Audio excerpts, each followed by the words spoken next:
দুঃখটা ওই জায়গায়।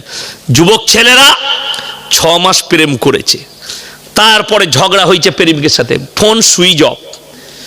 এসে হুজুরকে বলছে ঘুম হচ্ছে না একদম। কেন রে? আমি থাকতে পারছি না, এত ভালোবেসেছি। কি করতে হবে? হুজুর আমার প্রেমিকার সুইচ অফ, তাবিজ করে সুইচটা খুলে দেন। শালা মোবাইলের দোকানে ফোনে সুইচ খুলছে না, হুজুর বলছে তাবিজ করে সুইচ খুলে দিবে। কি ডেঞ্জার তাবিজ রে! আল্লাহর কাছে কি জবাব দিবে ভাবেন খালি। দুঃখটা কোথায়? ই বলছে হুজুর তাবিজ করে মেয়েটা এনে দেন। আচ্ছা আমরা মৌলবীরা বুকা, তাবিজে যদি মেয়ে চলে আসে তাহলে আমরা মৌলবীরা তো কাকে খালি খুঁজতাম? বাপের একটা বিটি বড় লোককে আছে, মা তাবিজ আর টেনেলে বড় লোকের জামাই, ইমামতি করা লাগবে না, শ্বশুরের পয়সাই খাবো। বুঝতে পারেননি? বড় কষ্ট। এইটা যদি বুঝে যান, তাবিজ আপনাকে আর ব্যবহার করতে হবে না। ভরসা কার উপরে? আল্লাহর উপরে। কারোবার, ব্যবসা, বাণিজ্য সবকিছু আল্লাহর উপরে। আর সব থেকে পৃথিবীর মূর্খ ব্যক্তি তারা যারা আল্লাহর কাছে সম্পদের দোয়া চায়। আল্লাহ মাল দাও, আল্লাহ দৌলত দাও, তার থেকে বড় মূর্খ কেউ নাই। কেন? রাসূলের হাদিস, একজন বড়লোক মুমিন ব্যক্তির থেকে একজন গরিব মানুষ মুমিন ব্যক্তি 500 বছর আগে জান্নাতে প্রবেশ করবে। জোরে বলুন সুবহানাল্লাহ। আল্লাহর কাছে কি দোয়া করবেন? আল্লাহ তুমি আমাকে মৃত্যুকাল পর্যন্ত হালাল এবং ইজ্জতের রুজি দান করো। আল্লাহর কাছে দোয়া এটা হবে, আল্লাহ ইজ্জতের রুজিটা মৃত্যুকাল পর্যন্ত দান করো। ইজ্জতের রুজির দান আছে, বেজ্জতির রুজির কোনো দাম নাই। আমি কালকে যখন কলকাতা এয়ারপোর্টে ঢুকলাম, বেলা 1টার সময় পেলেন, আমি ঢুকে গেছি ওই 8:30টার মধ্যে এয়ারপোর্টের ভেতরে। তো আমি বসেছিলাম, আমাদের ওই বর্ধমানের দিকে একজন অফিসার চাকরি করে, সে আমাকে দেখতে পেয়ে ছুটে এসছে, বলছে ভাই সাহেব একটা ফটো তুলবো, তুলুন। কিছু খেয়েছেন? আমি বললাম যে খেয়েছি, চা পানি খেয়েছি। তো আমাকে বেলা ঠিক 11:30টার দিকে আমার হাতটা ধরে নিয়ে গেল, দিয়ে বললে একটু আপনি খানা খান। সেখানে নিয়ে গেল তাদের অফিসে, আমাকে খানা খাওয়ালো, রাইস প্লেট নিয়ে এসে ভেজ প্লেট খাওয়ালো। আমি বললাম খুব সুন্দর সুস্বাদু খাবার, সবজি, ডাল, পাঁপড়, চাটনি। আমি বললাম এটা আপনি ফ্রি পান? বললে না না পয়সা লেগে। যেমন কত দাম? বলে 770 টাকা। আমি ইন্দুর মারা বিষ এনে দিতে পারলেন আমাকে? খেতাম না আমি, একটা বিস্কুট খেতাম, 770। কি বুঝলেন? রুজির মালিক আল্লাহ, আমি চাই নাই। আমি জানিও না যে আল্লাহ ওই অফিসারের পয়সায় আমার রুজিটা মেপেছে। আল্লাহ ডেকে নিয়ে গিয়ে আল্লাহ রুজি মেপে দিলেন ইজ্জতের সঙ্গে। আসুন স্যার, ভালোবাসি আপনাকে, একটু খান। আমি খাবো না, সে ছাড়বে না। এইটা হচ্ছে আল্লাহর তরফ থেকে দস্তারখানে খানা। যারা মনে করছেন কলকাতায় যাদের টাকা আছে তারা ভালো মন্দ খায়, তারা ইসলাম বুঝেননি, তারা আল্লাহকে চিনেননি, তারা রুজির মালিক চিনতে পারেননি, তাদের ইমান কমজোর আছে। চিমটি বাবার নাম শুনেছেন আপনারা? চিমটি বাবার নাম শুনে, আমার বর্ধমানে আছে। আমি জায়গার নাম করবো না, ইউটিউব ওয়ালারা ছাড়বে, আমাকে গাল দিবে। চিমটি বাবা, চিমটি বাবার অর্থ কি? সে বছরে একবার বসে, তার ওরস হয়, তার কাছে যেই যাবে চিমটি মেরে গুনাহ তুলে নেয়।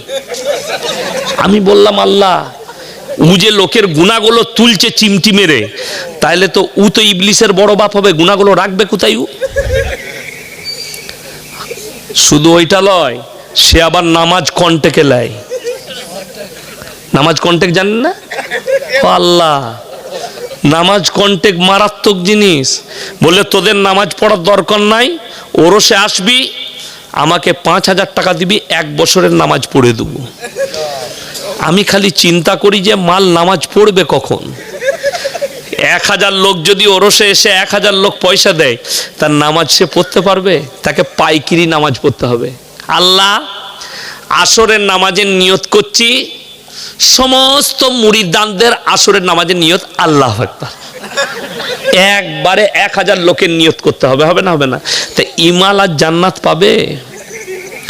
আমি যদি মিথ্যা বলে থাকি, আমার আব্বাজির ফোন নম্বর যার কাছে আছে ফোন করবেন। বাপ বেটা এক স্টেজে ছিলাম আজ থেকে 5 বছর আগে বর্ধমান জেলায়।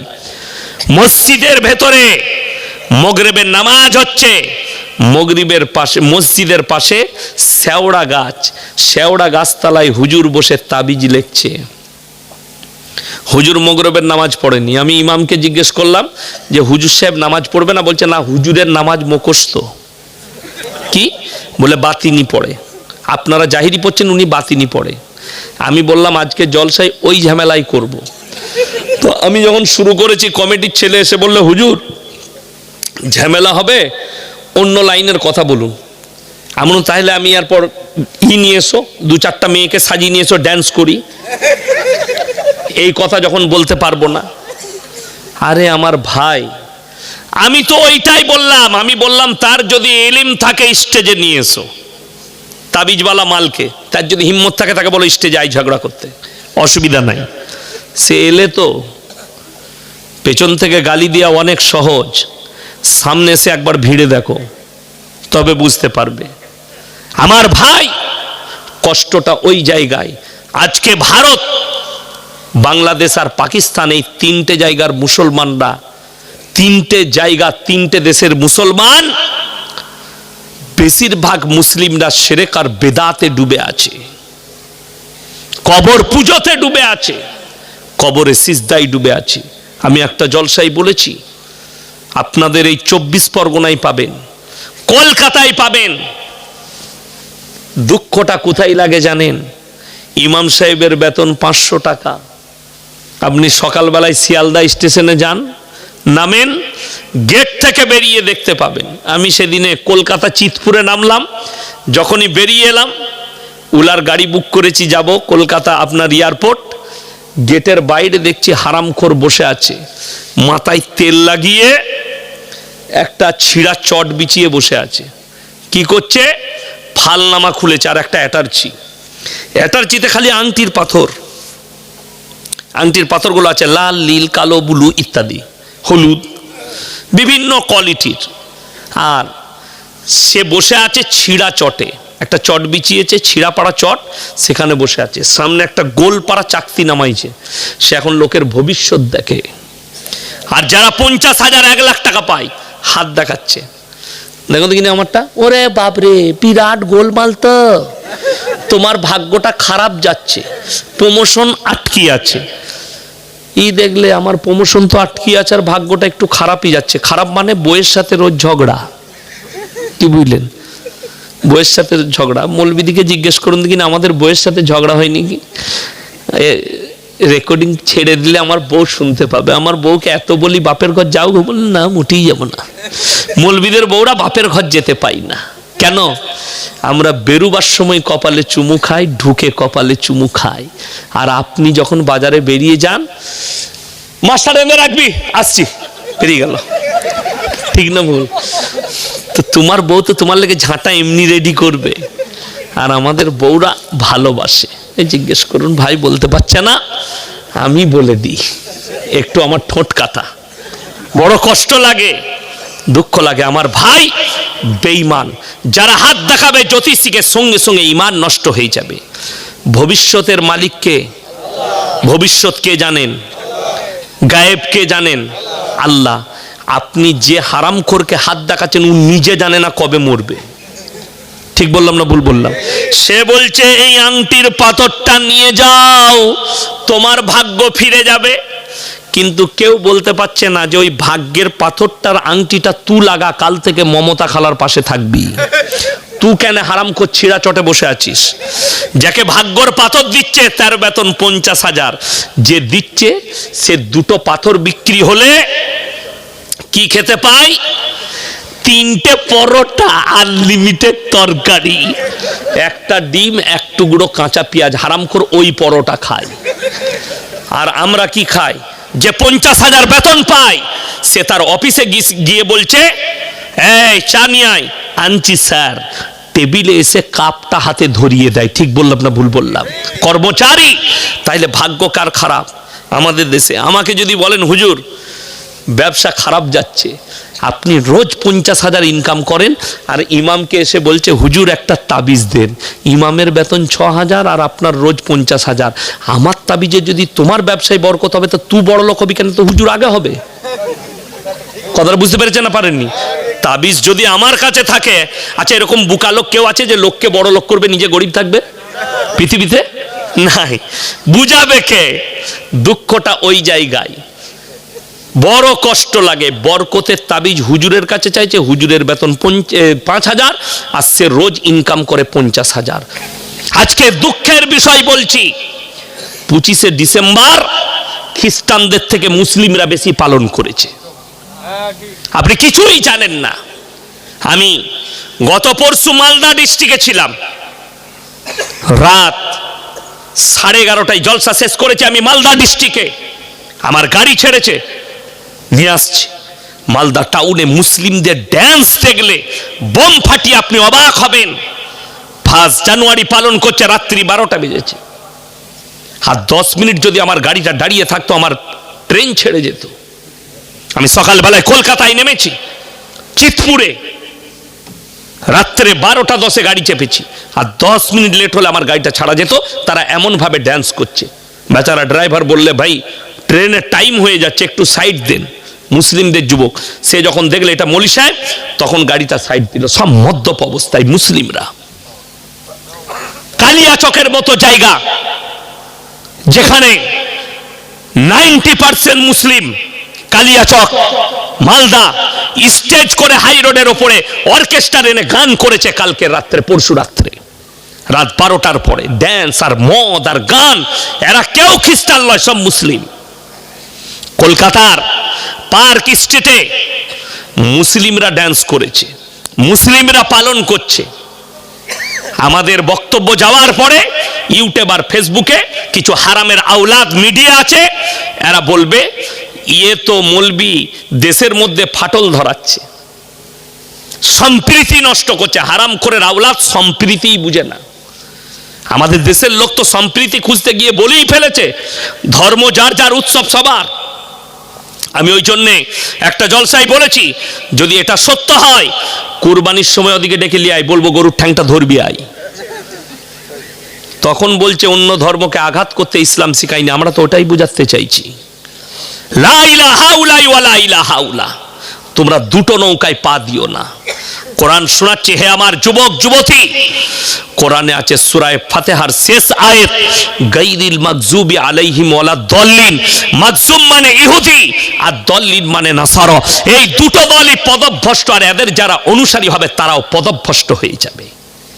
আপনি জানেন 1 জানুয়ারি থেকে 1 জানুয়ারি পশ্চিম বাংলায় খ্রিস্টানদের থেকে বেশি মুসলিমরা ফিস্টি করতে গিয়েছে, বক্স বাজিয়ে মদের বোতল নিয়ে। তাদের বাবা মারা পয়সা দিয়েছে, গাড়ি ভাড়া করে যাচ্ছে, অথচ তারা এসে দাবি করবে আমরা খাঁটি মুসলমান। আপনি নিজেকে মুসলমান বলে দাবি করেন? কে বলল আপনাকে গরুর মাংস খেলে মুসলমান হওয়া যায়, মুসলিম ঘরে জন্ম নিলে মুসলমান হওয়া যায়? কে বলল আপনাকে? ভাই, যদি মুসলমান ঘরে জন্ম নিলে মুসলমান হওয়া যায়, বাগুই আটিতে এক হারামের আওলাদ আছে, যার নাম নাজিয়া ইলাই খান। প্রতিনিয়ত ইসলামকে গালি দিচ্ছে, আল্লাহকে গালি দিচ্ছে, রসুলকে গালি দিচ্ছে, কোরআনকে গালি দিচ্ছে, কিন্তু মুসলমান ঘরে জন্ম নিয়েছে। তসলিমা নাসরিন মুসলিম ঘরের মেয়ে না অমুসলিম? মুসলিম। তাকে মুসলমান বলা যাবে বাবা? যে মুসলমান ভাববে তার ঈমান চলে যাবে। সালমান খান মুসলমান ঘরের ছেলে না অমুসলিম? মুসলমান। কিন্তু তার পরিবারকে যারা বর্তমানে মুসলমান ভাববে তাদের ঈমান নষ্ট হয়ে যাবে। আমাদের দেশের অনেক ছেলের, অনেক মৌলবীর জ্বলন হয়েছে। ইউটিউব আর ফেসবুকে আমাকে গালি দিয়েছে। পাকিস্তানের একজন ভালো স্কলার আছে, বক্তব্য দেয়, মোল্লা তারিক জামিল নাম। অনেকজন তিনার বক্তব্য শুনেন, দামি দামি কথা বলেন। যাই হোক, দামি কথা। ইয়াসিন যত বড়ই বক্তা হয়ে যাক, আমার ভাষার মধ্যে মিস্টেক হতে পারে না? পারে না? ভুল হতে পারে না? পারে না? কেন? মানুষ ভুলের ঊর্ধ্বে নয়, মানুষ মাত্রই ভুল। নিসিয়ান থেকে ইনসান এসছে। নিসিয়ান শব্দের অর্থ হচ্ছে ভুলে যাওয়া, সেইখান থেকে ইনসান শব্দ এসছে। আমার ভাই তিনি একটা বক্তব্যে বলছেন, मैंने खबर लिया শোয়েব আখতার সে। শোয়েব আখতার একজন ক্রিকেটার মনে হয়, বোলার पाकिस्तानी। बोले मैं उनसे खबर लिया कि सलमान खान बाप का बड़ा वफादार लड़का है। ये तो अच्छी बात है, আমার আগে কি বললেন ভাইজান, যে বাপ যদি শিরক করে বাপের সঙ্গে তোমরা নম্র ব্যবহার করবে, দাওয়াত দিবে যে শিরকটা, বাপ যদি শিরক করতে বলে সেই হুকুম পালন করা যাবে না, কিন্তু বাপের সঙ্গে খারাপ ব্যবহার করতে পাবে না। তার কয়েকটা কোরআনের দলিল দিয়ে দিই। ইব্রাহিম নবী বাপকে দাওয়াত দিয়েছেন, কিন্তু আল্লাহ বললেন তুমি তোমার বাপের সঙ্গে খারাপ ব্যবহার করতে পাবে না, ইজ্জতের সঙ্গে কথা বলো। ওই জন্য ইব্রাহিম নবী বাপকে দাওয়াত দিয়েছেন। ইজ ক্বালা লিআবিহি ইয়া আবাতি লিমা তা'বুদু মা লা ইয়াসমাউ ওয়া লা ইউবসিরু ওয়া লা ইউগনি আনকা শাইয়্যা। হে আমার আব্বা জান, আপনি কার উপাসনা করছেন? ইব্রাহিম নবীর বাপের তিনটে কাজ ছিল, মূর্তি তৈরি করা, মূর্তি বিক্রি করা, মূর্তির উপাসনা করা, তিনটে কাজ। আপনি কার উপাসনা করছেন? যারা হাত পা নাড়তে পারে না, কথা বলতে পারে না, যাদের নিজস্ব কোনো লড়ার ক্ষমতা নেই, আপনার কি উপকারে দিতে পারে? এটা শয়তানের রাস্তা। হে আমার আব্বা, আপনি এটা ছেড়ে আমার ওপরে নবী হিসাবে আমাকে বিশ্বাস করুন, আমার আল্লাহকে বিশ্বাস করুন। ইব্রাহিম নবীর বাপ দাওয়াত কবুল করেননি। কথাটা বুঝে এসছেন আসেনি?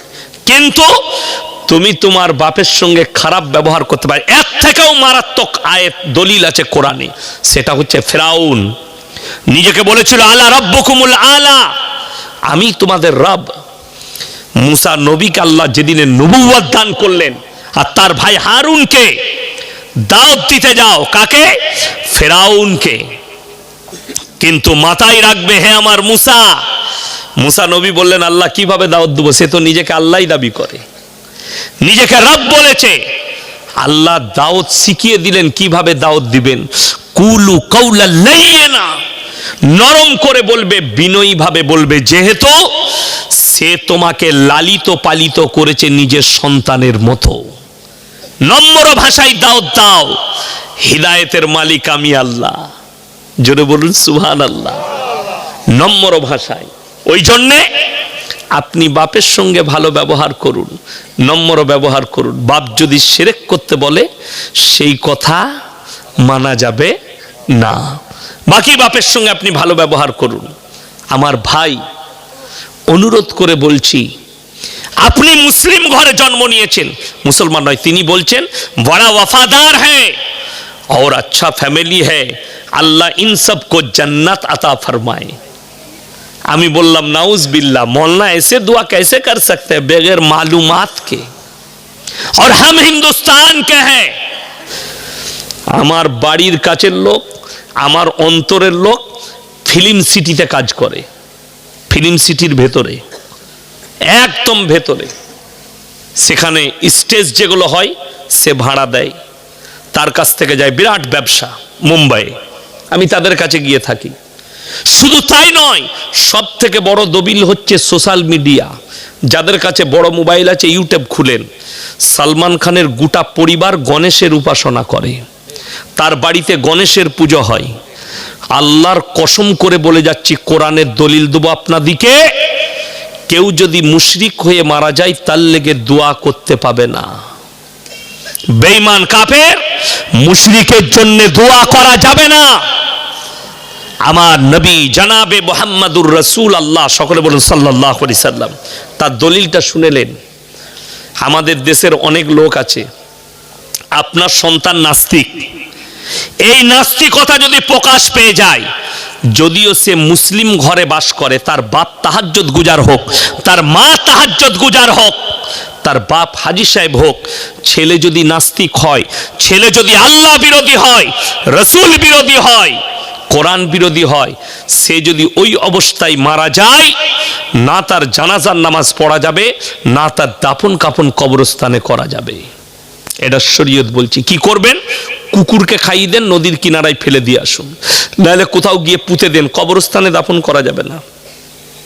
তার জানাজা যদি কোনো মৌলবি পড়ায়, জেনে শুনে কিয়ামতের দিনে আল্লাহর কাছে হিসেব দিয়ে উদ্ধার হতে পারবে না, আল্লাহ আটকাবেন। শুনেলের দলিল, আল্লাহর হাবিব সাল্লাল্লাহু আলাইহি সাল্লামের কাছে একজন এসে বললেন, ইয়া রাসূলুল্লাহ, আপনার চাচা যান যেন মৃত্যুর শয্যায় শুয়ে আছেন, মারা যাবেন। নবীজি ছুটলেন, হে আমার চাচা, হাতটা ধরে বললেন, আপনি একবার খালি কলমাটা পড়ে নিন, আমি আল্লাহর কাছে আপনার জন্য কেঁদে কেঁদে ক্ষমা চাইব। নবীজি সাল্লাল্লাহু আলাইহি সাল্লামের চাচা যান উত্তর দিলেন, হে আমার ভাইপো, আমি যদি বার্ধক্যে কলমা পড়ি লোকে বলবে মৃত্যু ভয়ে কলমা পড়েছে, অর্থাৎ আমি কলমা পড়তে পারবো না। নবীজির চোখ দিয়ে পানি এলো, রাসূলের চোখে পানি। নবীজির চাচা যান চলে গেলেন। এরপরে নবীজি আল্লাহকে বললেন, আল্লাহ তুমি আমাকে যতদিন না নিষেধ করবে আমি আমার চাচার জন্য কেঁদে কেঁদে আপনার কাছে ক্ষমা চাইব। নবীজি ক্ষমা চাইছেন নিজের চাচার জন্য আল্লাহর কাছে, আল্লাহ আমার চাচাকে ক্ষমা করে দাও। কেন? যতদিন তিনি বেঁচে ছিলেন বলেছিলেন, শোনো হে আমার ভাইপো মুহাম্মদ, তুমি ইসলামের প্রচার করো, আমি বেঁচে থাকতে তোমার শরীরে কেউ হাত লাগাতে পারবে না। নবীজির ওপরে কেউ অত্যাচার করতে পারেননি যতদিন চাচা যান বেঁচে ছিলেন। যতদিন নবীজি সাল্লাল্লাহু আলাইহি সাল্লাম কাঁদছেন, আল্লাহ আমার চাচাকে ক্ষমা করে দাও। আল্লাহ রাব্বুল আলামিন জিবরিল আমিনকে পাঠালেন, যাও আমার রাসূলের কাছে কোরআন নিয়ে। আল্লাহ ওই জায়গায় দুজনকে নসিহত করলেন, এক তো নবীকে এবং মুমিনকে। মা কানা লিন নবী ওয়াল্লাযিনা আমানু আইয়াস্তাগফিরু লিল মুশরিকিন ওয়ালাউ কানু উলি কুরবা। নবী এবং মুমিনরা শোনো, যারা মুশরিক হয়ে বেঈমান কাফের হয়ে মারা গেছে তাদের জন্য দোয়া করতে পাবে না যদিও তারা তোমাদের নিকটতম আত্মীয় হয়। নবীজির দোয়া বন্ধ হয়ে গেল, চাচার জন্য দোয়া করতে আল্লাহ নিষেধ করলেন।